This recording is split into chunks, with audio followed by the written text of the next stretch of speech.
የሆነ ሰው ለምሳሌ 30,000 ብር ደሞዝተኛ ነው እንበል።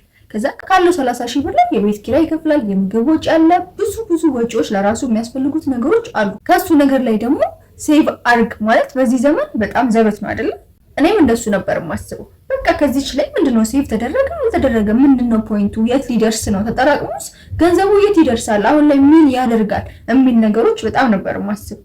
ግን አሁን እየገባኝ ያለው ነገር ብዙ ሰዎችም በዛን ጊዜ ሲነግሩኝ የነበረው ነገር ዋናው ነገር ሴቪንግ ሀቢቱን መልመዳችን ነው እንጂ ሴቭ የምናደርገው ገንዘብ አማውንቱ አይደለም ማተር የሚያደርገው። ምክንያቱም በቃ ገንዘብ ይጠፋል ይመጣል፣ ግን ከዛ በኋላም ይጠፋል አይደለም። የወደፊት ፕላን ሊኖረን ይገባል እኮ በቃ ሁሌም አሁን ባለነው ልክ ላይፋችን ሳይለወጥ መኖር አልመረራችሁም?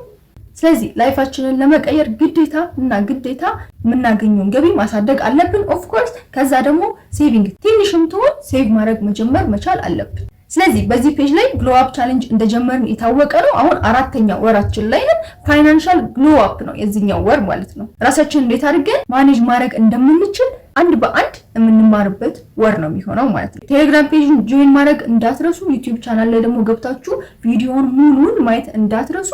እንግዲህ በዚህኛው ወር ፋይናንሻል ግሎ አፕ ላይ ነው ፎከስ የምናደርገው። አብራችሁን ቆዩ።